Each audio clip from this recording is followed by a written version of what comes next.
The first thing I noticed about the cell was the hum. It wasn't loud, but it was constant. A low, electrical vibration that seeped into my bones and made sleep impossible. The walls were a seamless alloy, faintly iridescent, curving inward as if the room had been grown instead of built. No corners, no shadows, no place for secrets.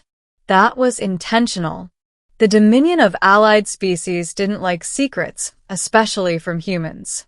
I sat on the narrow bench that passed for a bed, my hands resting on my knees, my pulse steady despite the circumstances. Fear had burned itself out days ago, replaced by a numb clarity. When you know you're going to die, panic becomes inefficient. They had given me water, nutrient paste, Time. time to think about what I'd done, time to understand why they'd sent her. I hadn't seen my executioner yet, but I knew what she was. Everyone did. A Valtherian, an alien vampire. The door dissolved without a sound.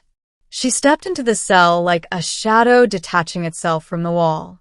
She was taller than me by a head, long-limbed and unnaturally still. Her skin was pale, almost translucent, threaded with faint lines that glowed a dim crimson beneath the surface, bioluminescent veins, the mark of her species. Her eyes were solid black, reflecting no light, set in a face too symmetrical to be human. No hair, no visible ears, only two subtle slits along her neck that fluttered once as she inhaled.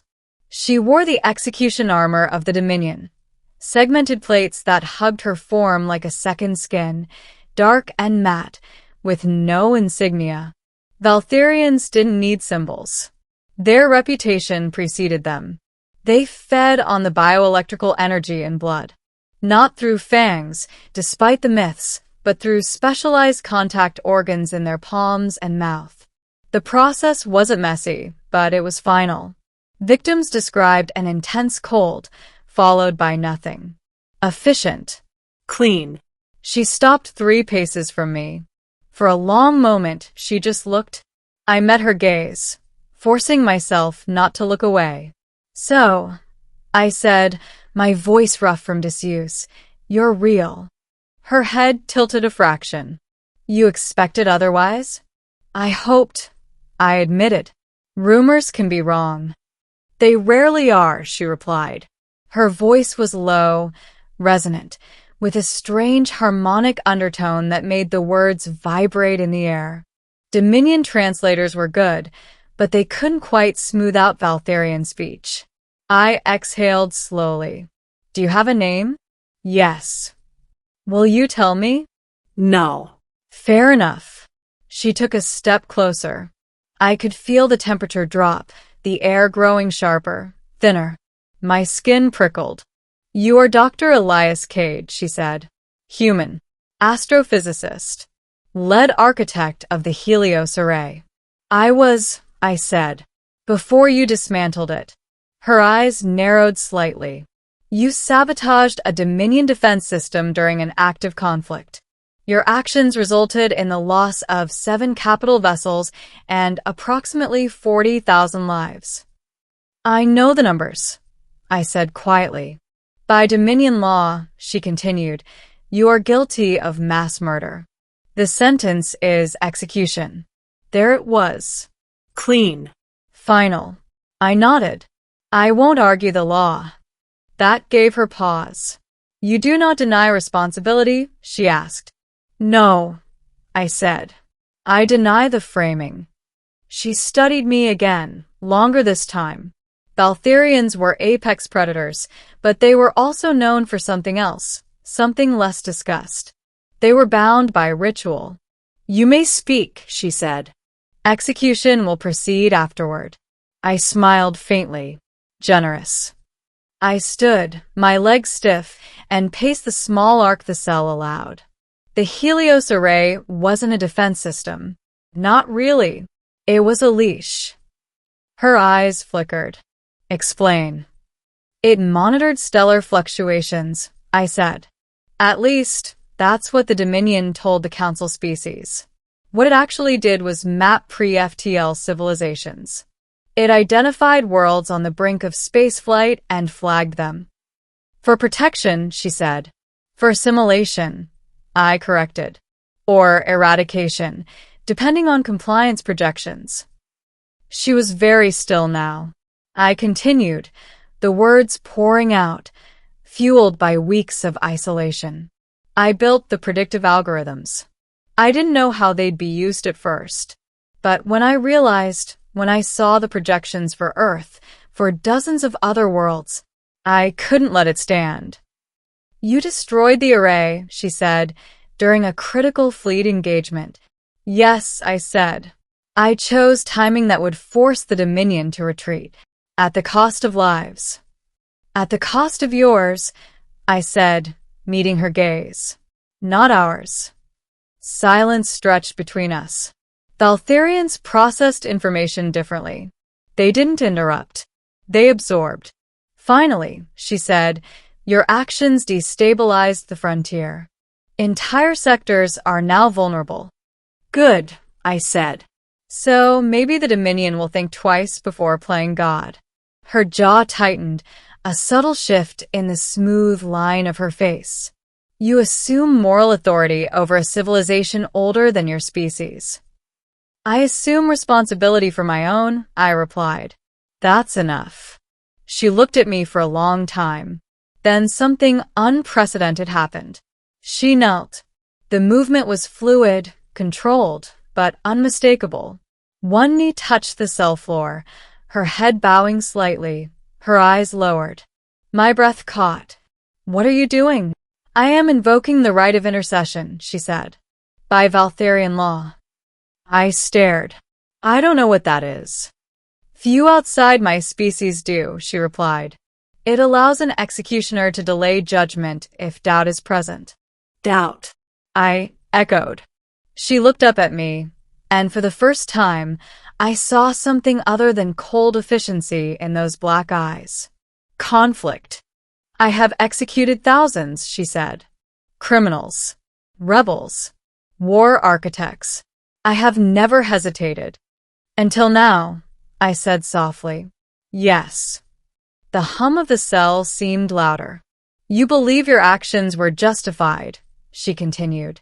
Not for personal gain, but for the preservation of emerging species. I do, I said. And you accept death as the consequence. I do. She rose slowly. That combination is rare. So what happens now? I asked. Now, she said, I must decide whether to complete the execution or to take responsibility for your continued existence. My heart pounded. Responsibility how? If I spare you, she said, I will be declared complicit. I will be hunted. My rank, my lineage, my right to feed within Dominion space, revoked.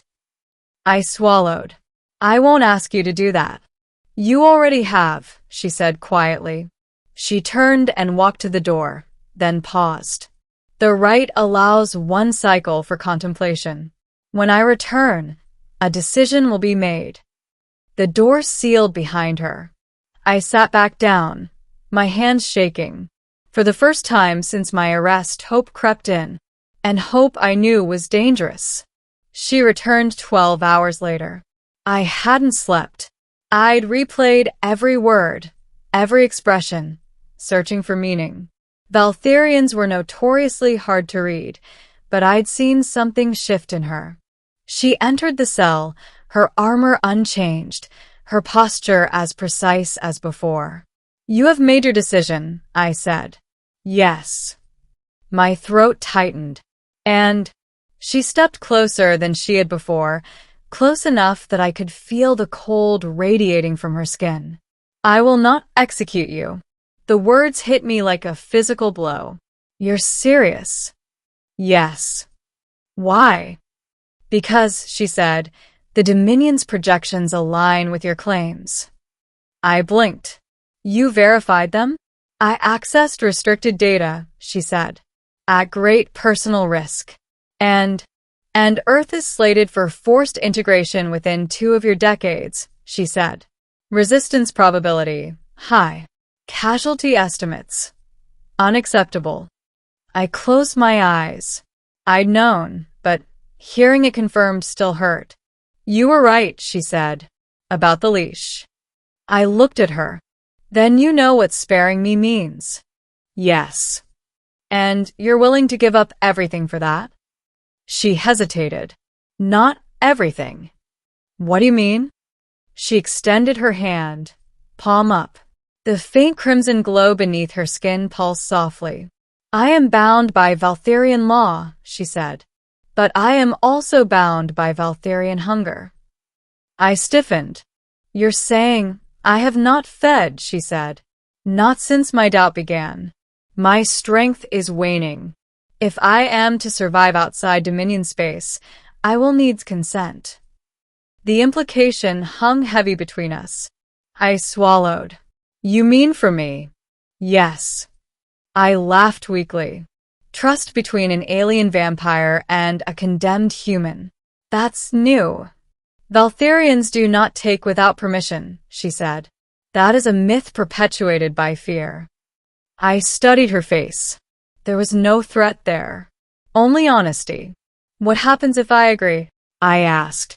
You will live, she said. And I will defect. And if I refuse? She straightened. Then I will execute you and continue my service. I met her gaze. You don't sound like you want that. I do not, she admitted. I took a deep breath. Okay. She stepped closer, her movements careful, deliberate. She placed her hand against my forearm, the contact shockingly cold. I felt a gentle pressure, not painful, but intense, a pulling sensation, like static being drawn from my blood. Colors sharpened. Sounds deepened.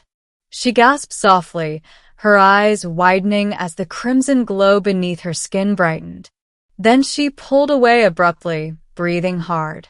That is enough, she said. I will not take more. I swayed, but remained standing. That was strange. For me as well, she said. Your species' bioelectric signature is complex. Is that good or bad? She tilted her head, undetermined. An alarm blared suddenly, the first sound louder than the hum I'd grown used to. Her eyes snapped to the door. They know. Know what? That I delayed, she said. We must leave. Now.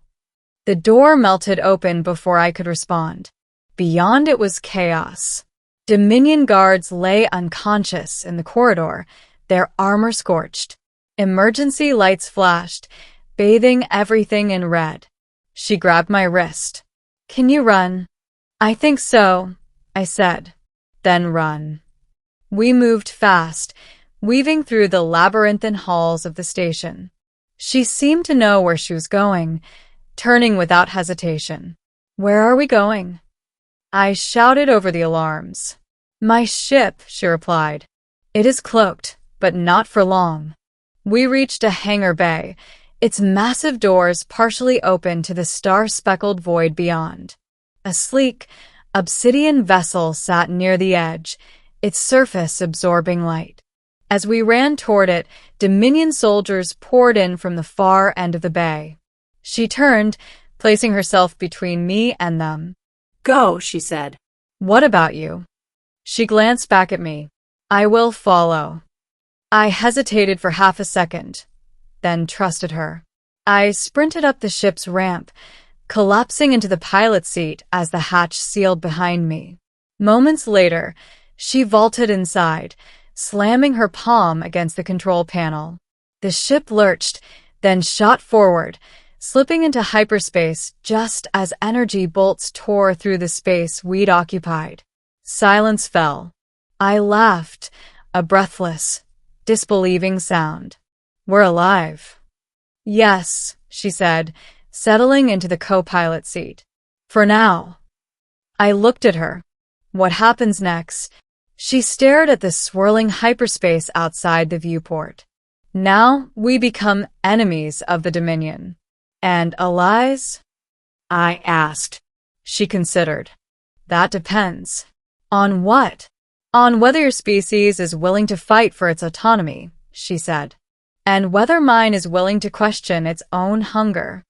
I leaned back, exhaustion washing over me. I think we can manage that. She glanced at me, and for the first time, a hint of something like a smile touched her lips. Ending, we disappeared into uncharted space, hunted by an empire that had never imagined one of its most feared executioners would kneel to a condemned human and choose defiance over obedience. In the cycles that followed, we moved from system to system, warning emerging worlds, dismantling Dominion surveillance, and building something fragile but unprecedented, a coalition born not of conquest, but of consent. The Valtherian who had been sent to execute me became something else entirely.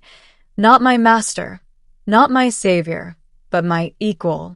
Together, we proved that even ancient predators could choose restraint, and even fragile species could change the course of the stars.